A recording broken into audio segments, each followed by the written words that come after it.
Assalamu alaikum dear students. I hope you all will be fine and enjoying good health. Okay students, now ये हमारा first chapter है जो कि हमने start करना है. I have opened page number 2 from your book, heating and cooling.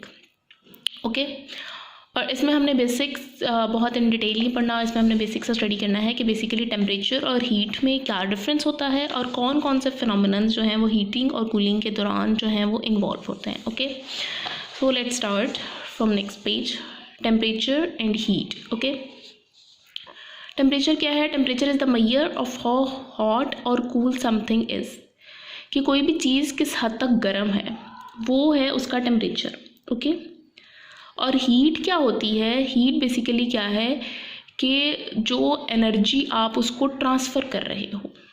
ठीक है, जैसे आपने चूल्हे के ऊपर कुछ रखा हुआ है गर्म होने के लिए, तो अब उस दौरान क्या है कि जो हीट है वो फ्लेम से कहाँ ट्रांसफ़र हो रही है? पॉट तक, बर्तन तक जाएगी. अब जब वो बर्तन तक जाएगी तो बाद में वो बर्तन तक जाएगी. बर्तन जाने के बाद क्या है, बर्तन के अंदर जो भी आपने उसके अंदर पानी रखा है गर्म होने के लिए, जो भी चीज़ रखी हुई है वो उस तक जाएगी. तो अब हीट क्या होती है कि वो एनर्जी जो है वो ट्रांसफ़र होती है from a higher temperature object to a lower temperature object. जो पानी है अंदर वो ठंडा है, जो बर्तन आपने रखा है वो ठंडा है. हीट कहाँ से निकल रही है? उस फ्लेम से. ओके तो हायर टेम्परेचर से लोअर टेम्परेचर की तरफ जो है वो जो चीज़ मूव करती है उसको हम कहते हैं हीट. और हीट के नतीजे में टेम्परेचर जो है वो इंक्रीज़ होता है. और कोई चीज़ गर्म है या ठंडी है वो बेसिकली क्या होता है? टेम्परेचर. टेम्परेचर हम किस यूनिट में मेजर करते हैं? सेल्सियस में. ओके और इसी तरह हीट हम मेजर करते हैं, ये यूनिट है इसका GOULES, joules. Okay you will pronounce it as joules और किलो जाउल्स. ओके ये इसके जो है दोनों के यूनिट्स हैं. उसके बाद जो हमारे पास टेम्परेचर है ना स्टूडेंट्स, इसको मेजर जो है वो हम एक और टेम्परेचर का स्केल है केल्विन स्केल, उसमें भी हम इसे मेजर करते हैं. ओके ये जो साइंटिफिक इंफॉर्मेशन है, for scientific word it is convenient to use temperature scale starting at absolute zero. This temperature scale is called Kelvin scale. It starts at absolute zero and has degrees which are same as on the Celsius scale. अब ये जो यहाँ इन्होंने लिखा है ये basically क्या है, आप साइड पे ये वाली डायग्राम देखिए. ओके यहाँ पे क्या है, जो इधर वाली साइड पे है ये केल्विन है. ओके और इधर वाली साइड पे क्या है? सेल्सियस. अब आप नोट करें कि ये स्टार्ट कहाँ से हो रहा है? ज़ीरो से. ये ज़ीरो से स्टार्ट हो रहा है. दूसरी तरफ क्या है? -273 डिग्री सेंटीग्रेड. यानी माइनस में कोई वैल्यू जितनी ज़्यादा होती जाती है वो वैल्यू क्या है? उतनी ही कम होती जाती है. तो ये स्टार्ट कहाँ से हो रहा है? ज़ीरो से.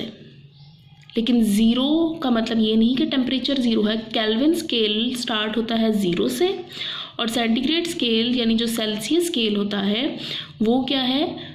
उस वक्त ज़ीरो में टेम्परेचर कितना है? -273.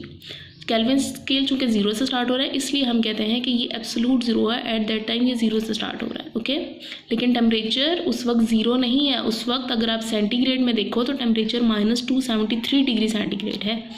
ओके तो आपने इसमें जो चीज़ याद करनी है वो बेसिकली जो इंपॉर्टेंट है वो टेम्परेचर और हीट की डेफिनेशंस हैं, उनके यूनिट्स हैं कि ये कौन कौन से यूनिट्स हो सकते हैं. इनके लिए पॉसिबल केल्विन स्केल है और जो है वो सेल्सियस स्केल है.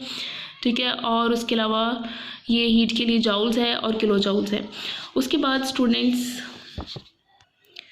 उसके बाद नीचे ये दिया हुआ है heat is about moving particles. मैंने आपको बताया है और उन्होंने ऊपर भी एक्सप्लेन किया है कि हीट बेसिकली क्या है कि ट्रांसफ़र है from low temperature object to high temperature object. अब जब वो ट्रांसफ़र है from low temperature object to high temperature object, इसका मतलब है कि एनर्जी जो है वो ट्रांसफ़र हो रही है. ओके और जब एनर्जी ट्रांसफ़र हो रही है तो क्या है कि जो उसके अंदर पार्टिकल्स हैं, जो उसके अंदर वाटर के मॉलिक्यूल्स हैं बहुत सारे आपस में ज्वाइन हुए हुए, वो एक दूसरे को एनर्जी ट्रांसफ़र कर रहे हैं. और ये चीज़ जिस थ्योरी से एक्सप्लेन होती है उसको हम क्या कहते हैं? Kinetic theory. ओके अगर हम यहाँ से रीडिंग स्टार्ट करें तो देखें, it is the motion of particles that create form of energy. Particles move कर रहे हैं, आप अपने हैंड्स जो है वो रब करते हैं। जब आप अपने हैंड्स बार बार रब करते हैं तो क्या होता है कि आपके हाथ थोड़े से गर्म हो जाते हैं, तो उस दौरान क्या होता है, हीट प्रोड्यूस होती है and the movement of particles is affected by temperature. और फिर क्या होगा कि टेम्परेचर इंक्रीज़ होगा, और जितना ज़्यादा टेम्परेचर इंक्रीज़ होता जाएगा जो मूवमेंट है वो एनर्जी की, पार्टिकल्स की, वो ज़्यादा होती जाएगी। जब आपको एनर्जी मिलती है आप काम जल्दी जल्दी करते हो। इसी तरह जब एनर्जी ज़्यादा हो जाएगी, टेम्परेचर ज़्यादा हो जाएगा, तो जो उसके अंदर मॉलिक्यूल्स हैं डिफरेंट, जो पार्टिकल्स हैं वो जल्दी जल्दी मूव करना शुरू कर देंगे। और इसको जो थ्योरी एक्सप्लेन करती है वो क्या कहलाती है, this is called kinetic theory. Okay,